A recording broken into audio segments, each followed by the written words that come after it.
नमस्कार। आज बात करते हैं इतिहास के उन पन्नों की जहां पत्थर सिर्फ पत्थर नहीं होते बल्कि अपने सीने में शौर्य की कहानियां दबाए रखते हैं। आज हम चल रहे हैं सिवाना, उस किले की ओर जिसकी दीवारों ने दो महाबलिदानों की गूंज को आज तक संभाले रखा है। कभी सोचा है कोई भी किला महान क्यों कहलाता है? क्या सिर्फ अपनी ऊंची ऊंची दीवारों से या अपने मजबूत अभेद बुर्जों की वजह से? नहीं, बिल्कुल नहीं। एक किले की असली महानता उसके पत्थर की दीवारों में नहीं, बल्कि उन दीवारों के पीछे लड़ी गई स्वाभिमान और बलिदान की जिंदा कहानियों में होती है। तो चलिए इसी के साथ कहानी शुरू करते हैं अरावली की पहाड़ियों में बसे गढ़ सिवाना की। ये सिर्फ एक किला नहीं है, बल्कि सदियों से चली आ रही आज़ादी और स्वाभिमान की एक जीती जागती निशानी है। देखिए, इस प्राचीन किले की नींव रखी गई 10वीं सदी में परमार शासक वीर नारायण के हाथों। अरावली की पहाड़ियों में इसकी लोकेशन इतनी स्ट्रेटेजिक थी कि ये बहुत जल्द जालोर के वीर सोनग्रा चौहानों का एक मजबूत गढ़ बन गया। और बस यहीं से उन्होंने अपनी आज़ादी के लिए दिल्ली के बड़े बड़े सुल्तानों को चुनौती देना शुरू कर दिया। लेकिन सिवाना का सबसे बड़ा इम्तिहान तो तब हुआ जब दिल्ली के सुल्तान अलाउद्दीन खिलजी की नज़र इस पर पड़ी। और यहीं से शुरू होती है इस किले के पहले महाबलिदान की कहानी। इस लड़ाई के सेंटर में दो लोग थे। एक तरफ थे सिवाना की रक्षा करने वाले वीर सातलदेव चौहान, और दूसरी तरफ था दिल्ली का वो ताकतवर सुल्तान अलाउद्दीन खिलजी, जिसकी जीत की भूख की कोई सीमा ही नहीं थी। खिलजी की इतनी बड़ी सेना भी सिवाना को ताकत के दम पर जीत नहीं पाई। महीनों तक घेरा डाले रखा, लेकिन जब राजपूतों का शौर्य भारी पड़ने लगा तो खिलजी ने वही किया जो अक्सर कायर करते हैं। उसने धोखे का सहारा लिया। एक गद्दार की मदद से किले के पानी के इकलौते सोर्स भांडेलाव तालाब को अपवित्र कर दिया गया। इससे राजपूतों की हिम्मत तो नहीं टूटी, पर उनके लड़ने की ताकत जरूर टूट गई। और जब हार सामने दिखने लगी, तब राजपूतों ने साका करने का फैसला किया। ये कोई आम लड़ाई नहीं थी, ये सम्मान बचाने का आखिरी बलिदान था। इसमें वीरांगनाएं जौहर की आग में कूदकर अपनी आन बचाती थीं, और योद्धा केसरिया बाना पहनकर अपनी आखिरी सांस तक लड़ने के लिए मैदान में उतर जाते थे। सातलदेव और उनके साथी योद्धा वीर गति को प्राप्त हुए, और किले के अंदर जौहर की लपटें आसमान छूने लगीं। खिलजी जब किले के अंदर घुसा तो उसे जश्न मनाने के लिए कुछ नहीं मिला, सिवाय राख और गहरी खामोशी के। उसने गुस्से में किले का नाम बदलकर खैराबाद रख तो दिया, पर यह खोखली जीत थी। पर सिवाना की कहानी यहाँ खत्म नहीं हुई। खिलजी आया और चला गया, पर इस किले की विद्रोही आत्मा जिंदा रही। और इस बार ये मशाल थी राठौड़ वंश के हाथों में, जो सिवाना के इतिहास में एक नया अध्याय लिखने वाले थे। सदियां गुजर गईं, लेकिन सिवाना का स्वभाव नहीं बदला। अब ये मारवाड़ के राठौड़ों का एक बहुत जरूरी गढ़ बन चुका था। राव मालदेव ने शेरशाह सूरी से बचने के लिए यहीं पनाह ली, और फिर उनके बहादुर बेटे राव चंद्रसेन ने इसी किले से मुगल बादशाह अकबर को सालों तक चैन की सांस नहीं लेने दी। और अब हम आते हैं सिवाना की दूसरी महान कहानी पर।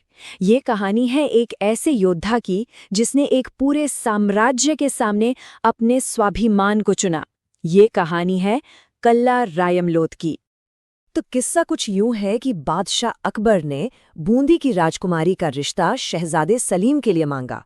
भरे दरबार में जब बूंदी के शासक कुछ कह नहीं पा रहे थे, तब कल्ला रायमलोध आगे आए, अपनी मूंछों पर ताव दिया और कहा कि राजकुमारी की सगाई तो उनसे हो चुकी है। ये सीधे सीधे बादशाह को एक चुनौती थी। कल्ला ने एक राजपूत राजकुमारी का सम्मान तो बचा लिया, लेकिन इसकी एक बड़ी कीमत चुकानी पड़ी। अकबर ने सजा के तौर पर उन्हें लाहौर भेज दिया, जहां एक झगड़े में उनके हाथों एक मुगल मनसबदार मारा गया। इसके बाद वो एक विद्रोही बनकर वापस सिवाना लौट आए। और बस इसी के साथ सिवाना के दूसरे और आखिरी महाबलिदान की जमीन तैयार हो गई। और इस बार की लड़ाई पहले से भी ज्यादा दर्दनाक थी, क्योंकि इस बार दुश्मन कोई बाहरी नहीं बल्कि अपने ही थे। और यही इस कहानी का सबसे दुखद मोड़ है। अकबर ने कल्ला को कुचलने का काम किसी और को नहीं, बल्कि जोधपुर के शासक मोटा राजा उदय सिंह को सौंपा, जो रिश्ते में कल्ला के सगे चाचा लगते थे। अब यहाँ ये समझना जरूरी है कि ये सिर्फ एक परिवार की लड़ाई नहीं थी। ये उस दौर की राजनीतिक मजबूरियों का नतीजा था, जहाँ कई राजपूत शासकों को मुगल साम्राज्य के लिए अपने ही लोगों से लड़ना पड़ता था। तो एक तरफ था स्वाभिमान के लिए लड़ता हुआ भतीजा और दूसरी तरफ थी साम्राज्य की आज्ञा और राजनीतिक हकीकत से बंधा हुआ एक चाचा। तो सन 1589 में एक बहुत बड़ी शाही सेना ने सिवाना को घेर लिया। कल्ला जानते थे कि उनके पास फौज कम है, पर उनके पास जो था वो था बेहिसाब शौर्य और स्वाभिमान। कल्ला ने जिस बहादुरी से ये जंग लड़ी, उसे दरबारी कवि दुर्सा आढ़ा ने हमेशा के लिए अमर कर दिया। उन्होंने लिखा, सिर कट जाने के बाद भी उनका धड़ लड़ता रहा। अब हो सकता है ये एक काव्यात्मक कल्पना हो, लेकिन ये उस हिम्मत को दिखाती है जिसके लिए कल्ला को आज भी पूजा जाता है। आखिरकार कल्ला रायमलोध वीर गति को प्राप्त हुए और उनके पीछे उनकी पत्नी वीर हाड़ी रानी के नेतृत्व में किले की महिलाओं ने जौहर करके अपने सम्मान की रक्षा की। ये था सिवाना का दूसरा साका। तो इन दो बलिदानों ने सिवाना को सिर्फ पत्थरों का एक किला नहीं रहने दिया, बल्कि उसे स्वाभिमान की एक अमर कहानी बना दिया। और शायद यही इसकी सबसे बड़ी विरासत है। इन दोनों साकों में एक बात तो कॉमन थी, स्वाभिमान की रक्षा। जैसा कि हम देख सकते हैं, पहला साका दिल्ली सल्तनत जैसे एक बाहरी दुश्मन के खिलाफ था, पर दूसरा साका वो ज्यादा कॉम्प्लेक्स था। वो मुगल साम्राज्य के अंदर ही फर्ज और निजी सम्मान की लड़ाई थी।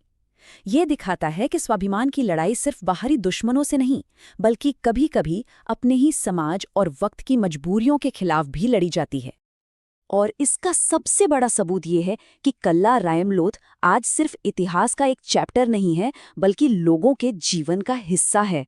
सिवाना में आज भी उन्हें एक लोक देवता की तरह पूजा जाता है और उनका मंदिर आज भी उसी किले की दीवारों के अंदर खड़ा है। तो आखिर में बस एक सवाल, खिलजी और अकबर के बड़े बड़े साम्राज्य आज सिर्फ इतिहास की किताबों में हैं, लेकिन कल्ला और सातल देव की कहानियां आज भी लोगों के दिलों में जिंदा हैं। तो सोचने वाली बात यह है कि शक्ति के दम पर बना साम्राज्य ज्यादा टिकता है या बलिदान के दम पर बनी विरासत।